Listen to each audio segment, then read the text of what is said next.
Bonjour à tous, merci d'assister à ce séminaire RIDA du 23 février 2023. Je suis avec le docteur Nathalie Lazarovic, le docteur Maïté Chipi et Aude Larosa, infirmière addictologue. Ils vont nous présenter ce séminaire qui s'intitule Hospitalisation à domicile pour les sevrages en alcool, exemple de l'hôpital suburbain du Bouscat. Donc, on est sur une présentation qui va durer quelque chose comme 20 minutes, une demi-heure, on verra. Puis après, on aura une section de questions. Je vous cède la parole. Très bien, merci beaucoup. Nous remercions le professeur Auréa Combe et l'ensemble de toute son équipe et vous-même pour nous avoir conviés à vous présenter l'expérience de l'hôpital suburbain du Bouscat pour ce qui est de l'hospitalisation à domicile pour les sevrages en alcool. Voilà. Alors, le contexte à l'hôpital suburbain, c'est un service d'addictologie de niveau 2 qui reçoit de très nombreuses demandes d'hospitalisation qui émanent d'une part de nos consultations d'addictologie avec des patients qui nous sont adressés par les professionnels de premier recours ou qui viennent d'eux-mêmes, des patients qui nous sont aussi adressés par vous-même, par le pôle d'addictologie de Charles Perrin ou encore par l'association Addiction France, par le COID, par les addictologues de ville ou des patients qui sont en demande de réhospitalisation, qui ont déjà été suivis dans notre service.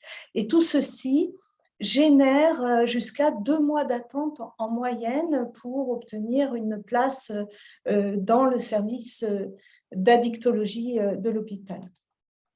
Alors, ça nous amène à nous poser la question de mieux cerner quels patients finalement hospitalisés. Les séjours hospitaliers qui durent généralement 8 jours, parfois 15 jours ou plus selon la situation clinique du patient, devraient idéalement, selon les recommandations de la SFA de 2015, répondre à certains critères, comme par exemple l'antécédent de délirium ou de crise comiciale lors d'un précédent sevrage ou du fait d'antécédents connus du patient, un syndrome majeur de sevrage antérieur, un traitement de benzo forte dose en cours, ou alors des comorbidités psychiatriques importantes, des troubles cognitifs, la précarité ou l'isolement, ou encore la grossesse, qui là justifient donc une hospitalisation. Les études montrent que cela pourrait finalement ne concerner que 15% des patients en demande de sevrage alcool, ce qui veut dire que pour 85% des patients, nous devrions plutôt être en mesure de leur proposer un sevrage ambulatoire. Alors, la mise en œuvre de cette offre de soins a été précédée de la proposition de sevrage à domicile réalisée depuis début 2018 à l'hôpital du Bouscat à partir des consultations externes. Il s'agissait de prise en charge de 7 jours avec une décision partagée avec le patient. C'était au patient, on en parle au passé parce que nous avons ensuite mis en place l'HAD. Donc, c'était au patient de prendre contact avec une infirmière libérale.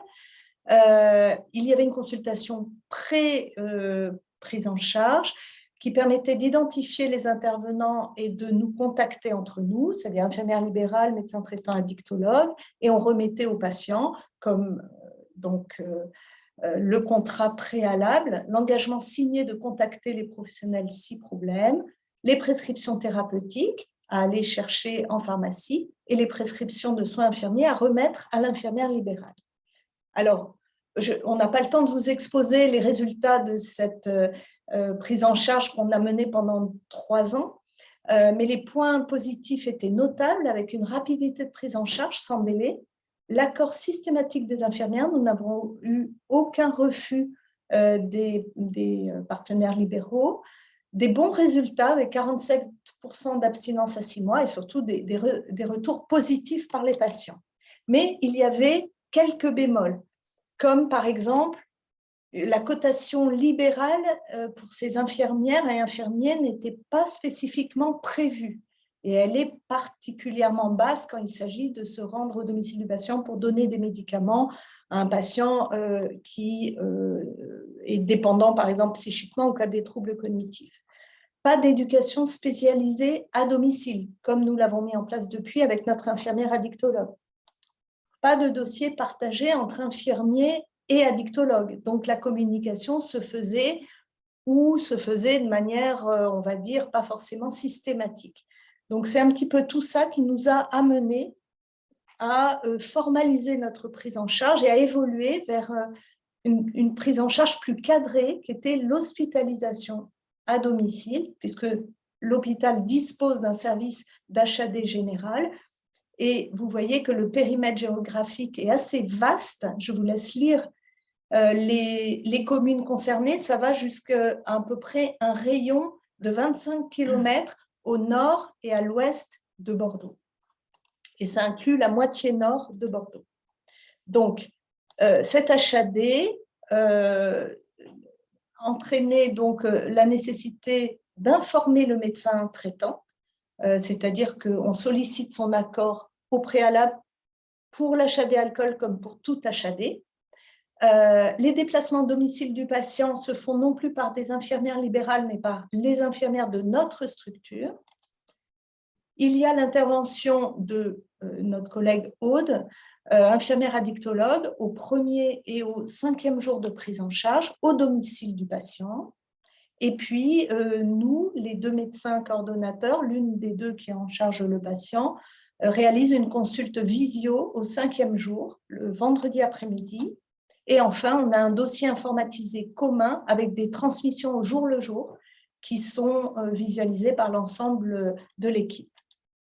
Enfin, il y a un numéro d'appel direct de l'HAD pour le patient s'il y a le moindre problème.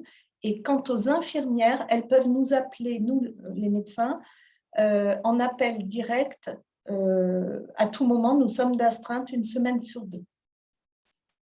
Voilà pour la présentation de l'HAD. Ensuite, moi, je vais vous parler des critères qu'on a retenus pour l'inclusion de patients en HAD. Donc, bien sûr, il faut que ce soit des patients qui soient sur le périmètre géographique de l'HAD, donc on est limité par ça. Des patients motivés pour arrêter l'alcool, qui n'aient pas d'antécédent de syndrome de sevrage majeur, comme un DT ou un pré-DT, qui n'aient pas de comorbidité psychiatrique déstabilisée ou somatique et grave, et qui n'aient pas de coaddiction hors tabac. Des patients non isolés, c'est-à-dire qui peuvent avoir la surveillance de l'entourage pendant les 2-3 premiers jours.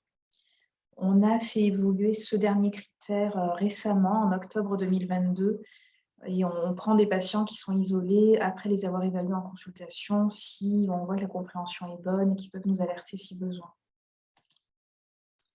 Alors, bon, là, on vous a mis des exemples de protocoles de sevrage. Alors, c'est classique, hein. On commence par une dose assez forte. Avec le protocole standard, on part à 60 mg de Valium par jour au départ et on décroît progressivement sur la semaine jusqu'à l'arrêt. Protocole qu'on a appelé un peu renforcé, on part à 80 mg, idem, on décroît. Et enfin, allégé, on part à 40 mg et on décroît sur la semaine. Dans tous les cas, bien sûr, donc arrêt des boissons alcoolisées, s'hydrater de façon abondante, 2 à 3 litres par jour, et une vitaminothérapie par B1, B6 avec le principe B et Nicobion. Alors, ensuite, je vais vous présenter donc le parcours du patient qui rentre en HAD.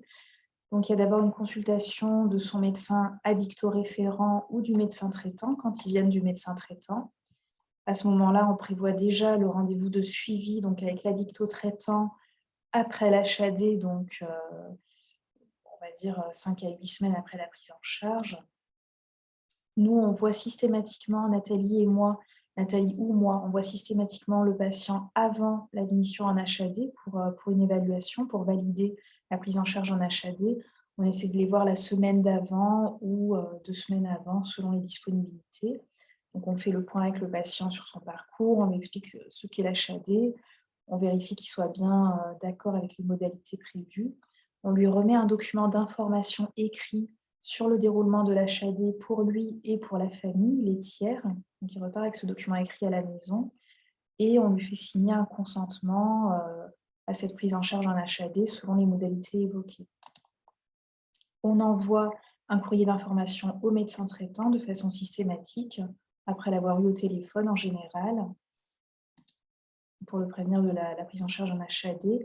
Et la semaine d'HAD, elle va se dérouler du lundi au dimanche sur une semaine classique, donc J0, J6. Et ça va se dérouler donc de la façon suivante. Il y a 2 types d'infirmières, entre guillemets, qui vont passer à domicile. Il y a les infirmières de soins classiques de l'HAD et il y a notre infirmière de liaison en addicto, Aude. Donc la première personne qui passe à la maison, c'est l'infirmière de liaison en addicto. Elle va passer le lundi après-midi en général. Elle reste 1 heure au domicile. Elle va passer également le vendredi, en général le matin. Pareil, 1 heure de passage à domicile. Elle vous expliquera après ce qu'elle y fait exactement. Et ensuite, vous avez les passages des infirmières de soins, on va dire de l'HAD. Elles vont passer le lundi soir, mardi, mercredi, jeudi, 2 fois par jour, vendredi, samedi, dimanche, 1 fois par jour. Nous, les médecins addictos, on les voit en visio le vendredi après-midi en général, sur une consultation visio pour faire le point sur la semaine. Et le vendredi après-midi, on a un staff pluriprofessionnel pour faire un petit peu le point sur la semaine, comment elle s'est déroulée et voir ce qu'on propose aux patients ensuite. Nous, on les revoit en consultation 2 à 3 semaines après la fin de la prise en charge en HAD pour faire un point d'évaluation. On envoie un courrier au médecin traitant, c'est le compte-rendu de sortie d'hospitalisation à domicile. Et ensuite, le patient il va reprendre son suivi avec son médecin référent, donc son médecin addicto-référent. S'il n'en a pas, on essaye de l'orienter vers un suivi parce qu'on ne peut pas tous les absorber. Voilà. Et ensuite, va se poursuivre ce suivi avec les consultations régulières avec le médecin addicto-référent, en alternance avec notre infirmière de liaison addicto, qui les contacte de façon téléphonique régulière, plus ou moins régulière selon les demandes du patient, et au moins à 3 mois, 6 mois et 1 an pour faire une évaluation du patient.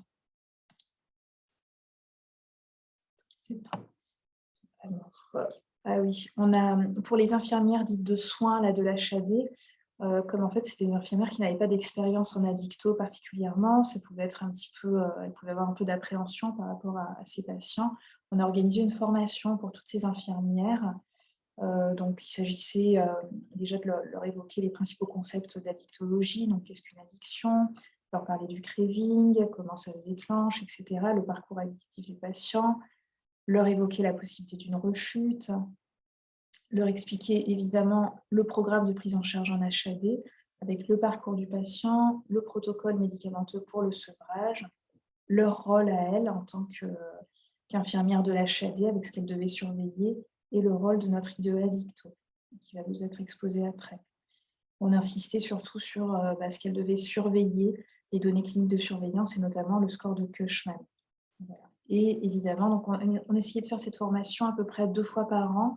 Donc d'une fois sur l'autre, ce n'était pas toujours les mêmes soignants et avec l'expérience qu'elles avaient pu avoir sur le terrain, il y avait des questions qui venaient au fur et à mesure, donc bien sûr répondre à leurs questions. Donc, moi, j'interviens au J0 le lundi matin. Le but, c'est de débuter une alliance thérapeutique. Souvent, je les appelle le vendredi d'avant pour convenir du rendez-vous, mais je ne leur demande aucun d'antécédents, etc. Je prends dans le dossier sur ce qu'ont fait mes collègues médecins, mais je débute tout le compte-rendu avec eux.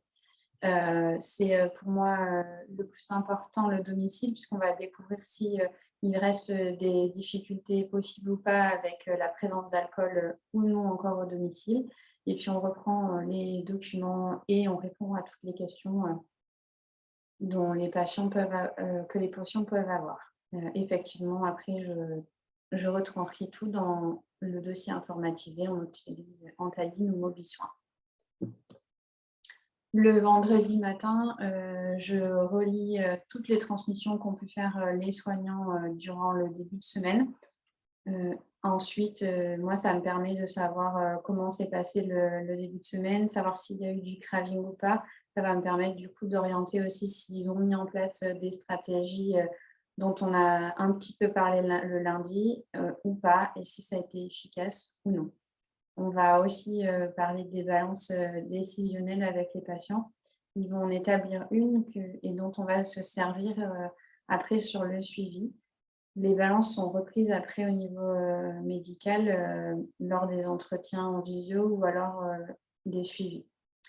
Évidemment, on répond aux questions. Souvent, c'est mais qu'est-ce qu'on fait après est-ce que je peux continuer un suivi? Donc, on les rassure et on part sur les situations à risque et comment les aborder. Évidemment, on repart sur la rédaction et on a le staff le vendredi après-midi d'1 heure pour parler des patients et des situations qu'on a vécues ensemble. À domicile, il y a évidemment le suivi. Donc, les patients, avec le document qui leur est remis, ils ont les signes de manque, ils ont les signes d'alerte. Donc, on reprend avec eux, on reprend avec les aidants qu'il y a au domicile aussi, qui vont être les personnes ressources aussi. Comme ça, il y a beaucoup moins d'appréhension. C'est vrai que quand ils savent vers où ils vont, c'est souvent plus facile pour eux. Donc, après, on voit les différents suivis. Donc, tout ça, ils sont informés également. Le document leur dit qu'il faut hyperhydrater à 2 à 3 litres. Alors, ce n'est pas forcément facile, ça leur paraît insurmontable. Mais au final, quand on leur explique qu'il faut juste comptabiliser un petit peu, on compte le café du matin ou le thé, après s'ils boivent de la soupe, des tisanes, que évidemment, il n'y ait pas que du soda ou que du café 2 à 3 litres. Mais de bien s'hyperhydrater. Souvent, ils jouent bien le jeu, donc ce n'est pas un problème. Et ça, c'est une notion qui est redemandée par les soignants à chaque passage.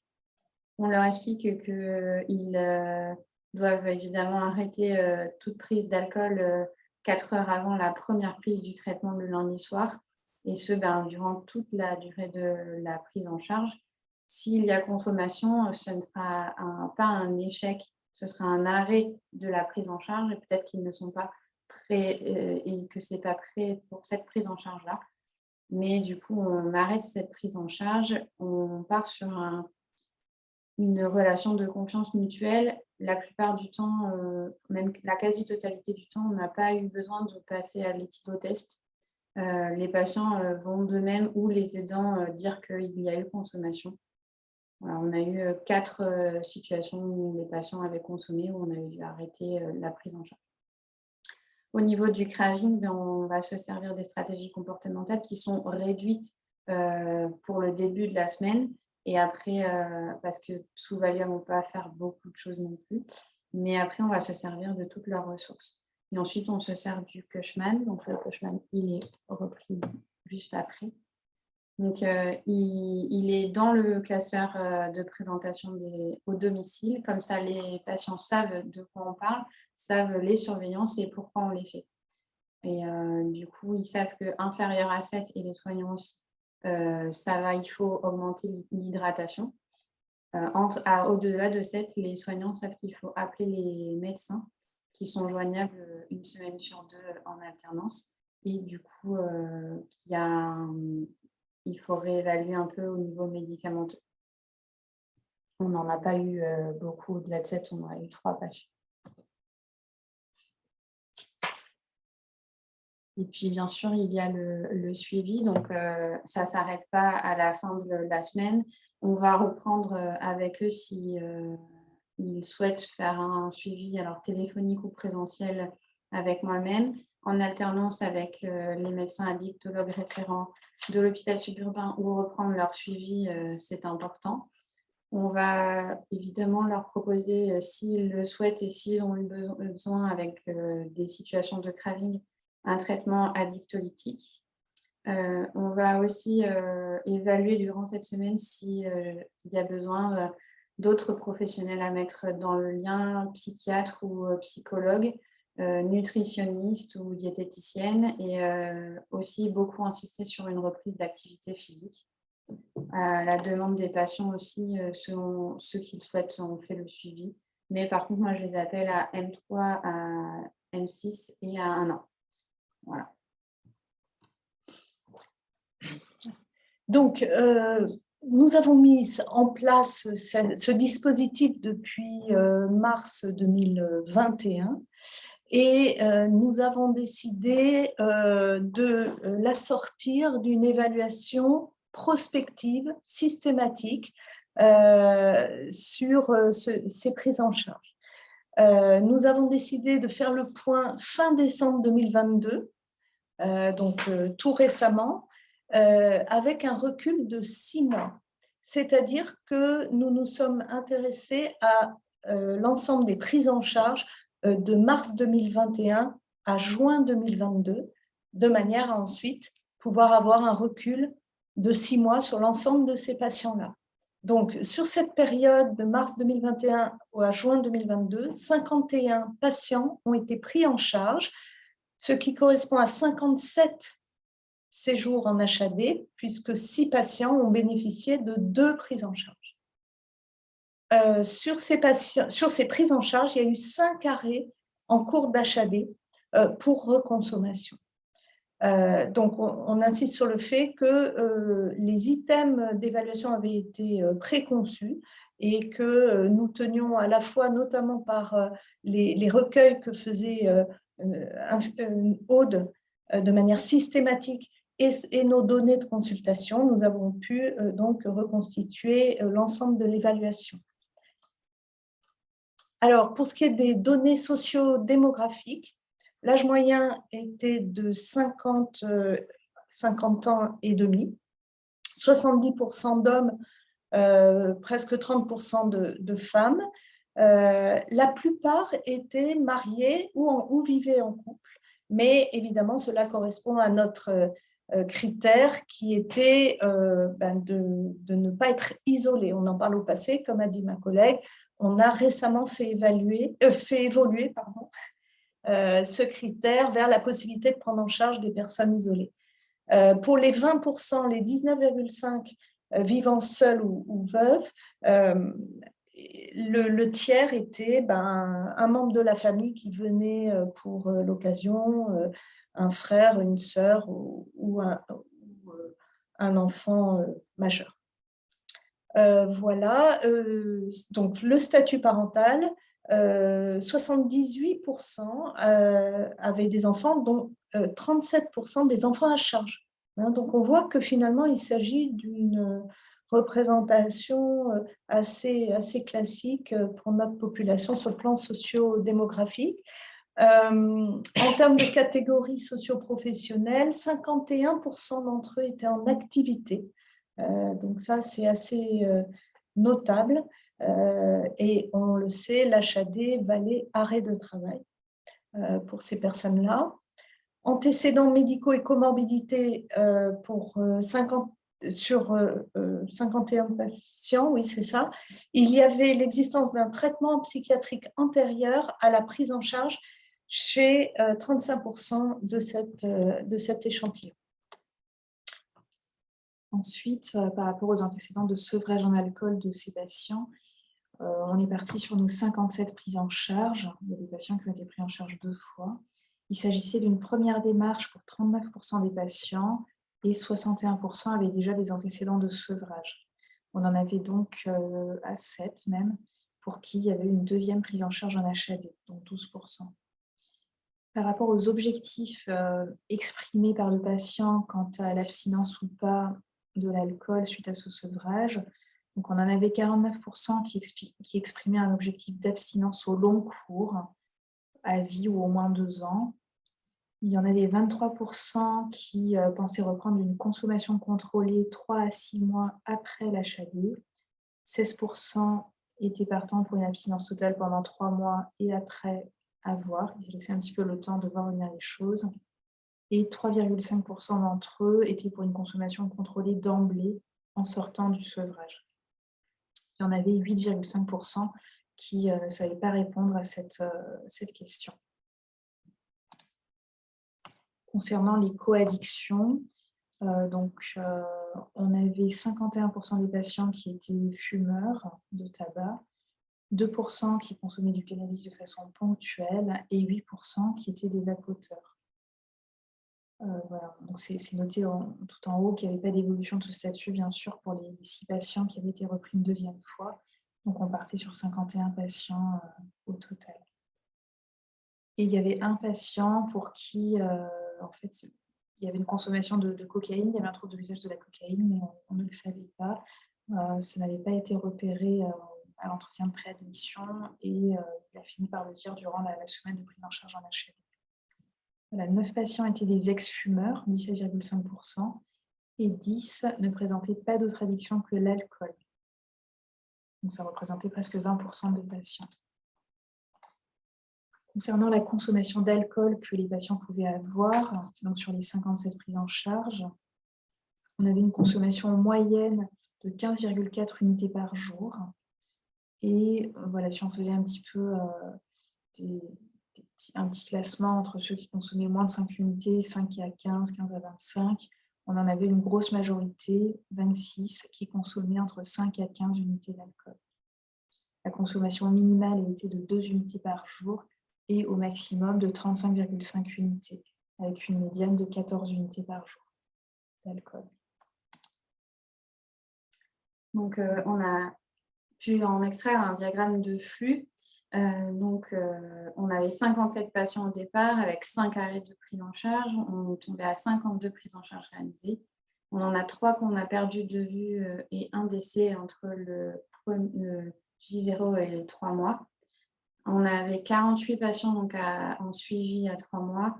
On en a perdu de nouveau 5 de vue entre le 3 et le 6e mois, ce qui nous a mené à 43 suivis de patients à 6 mois. Au niveau des classifications, on a classé selon trois classes. Donc, les patients en abstinence totale, les patients non rechuteurs, il y a abstinents, des écarts occasionnels avec une consommation d'alcool ponctuelle, mais sans récidive, et une consommation contrôlée qui est bien sûr en dessous des seuils de l'OMS. Et on a les patients rechuteurs, donc qui ont repris leur consommation antérieure ou une consommation moindre, mais qui est quand même supérieure aux recommandations. Donc, on vous présente donc les résultats à 3 mois. Parmi les 52 prises en charge réalisées, on pouvait compter donc 34 patients abstinents, 2 patients ayant une consommation contrôlée, 12 patients rechuteurs, 3 patients perdus de vue et 1 décès à 1 mois. Ce qui donne du coup en abstinence totale en intention de traiter, qui inclut les perdus de vue, 65%. Et en perte protocole, donc sans les perdus de vue, on est à 71%. Avec l'absence de refus, donc on inclut les consommations contrôlées, on est à 69% pour les intentions de traiter et les 75% pour les pertes protocole. À 6 mois, on a 48 prises en charge. 18 patients étaient encore abstinents, 7 patients étaient en consommation contrôlée, 18 patients rechuteurs, 5 perdus de vue de plus, ce qui nous donne une abstinence totale à 37,5% en intention de traiter et 42% en perte protocole.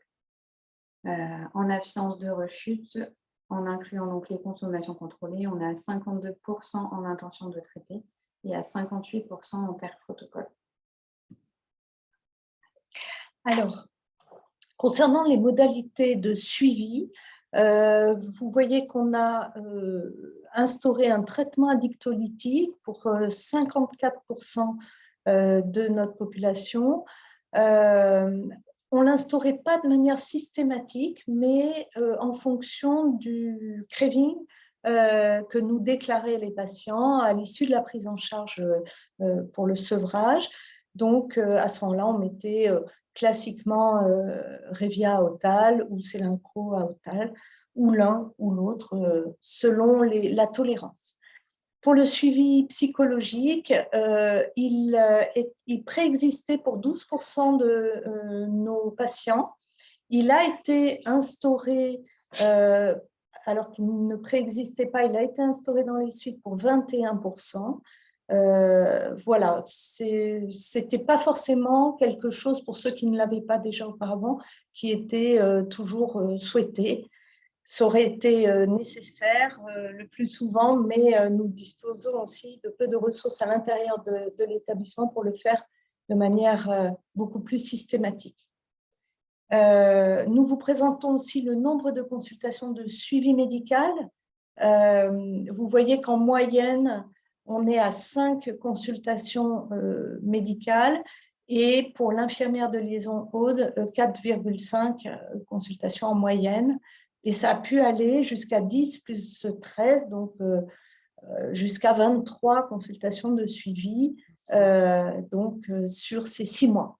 Après, ça préjuge pas de la suite encore en fonction des besoins, puisque évidemment le patient est suivi bien au-delà.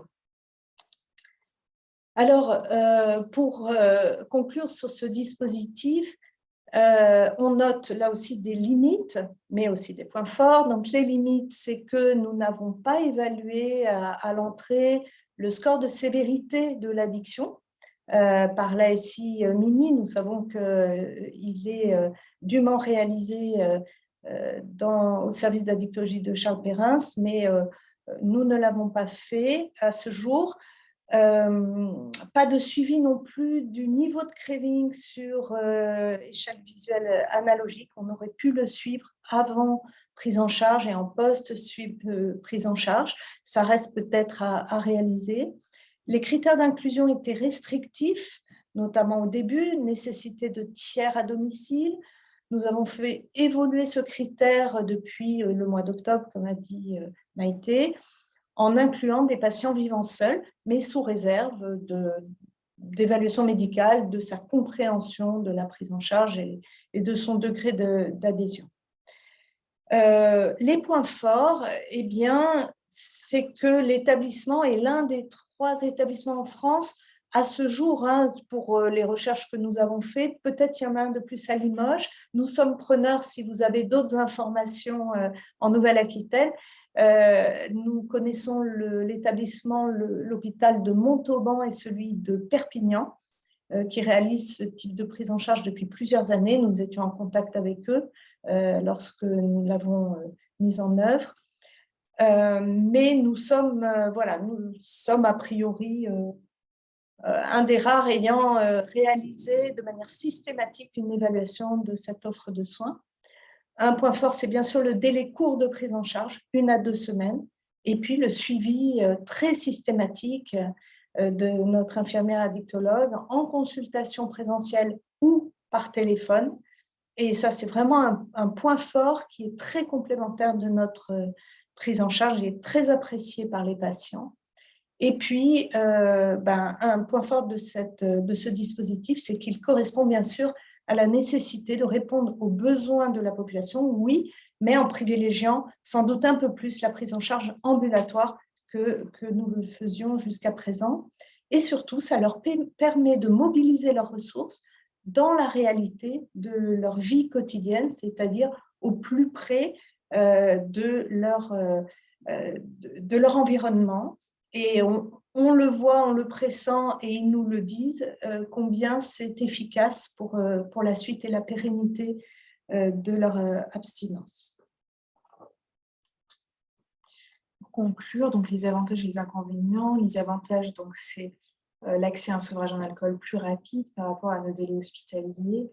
Un sevrage dans l'environnement habituel du patient, ça c'est vraiment très important, je trouve, parce qu'en secteur résidentiel classique, du coup, souvent ils sont totalement coupés de leur domicile, de leurs habitudes, et du coup, c'est une espèce de cocon, mais quand ils rentrent à la maison, ça peut être compliqué. C'est une prise en charge très personnalisée, avec le passage de l'infirmière de liaison addicto 2 fois par semaine pendant 1 heure au domicile. On a une satisfaction importante exprimée de la part des patients. Ils sont vraiment très satisfaits de cette prise en charge. Et c'est un coût moindre par rapport à une prise en charge hospitalière en résidentiel classique. Les inconvénients, c'est pour le moment quelques difficultés de recrutement sur ce dispositif, d'où l'importance de communiquer. Voilà. Là, on vous a mis donc une petite plaquette qu'on a réalisée pour communiquer sur ce dispositif d'HAD, qu'on a adressé aux médecins généralistes du secteur.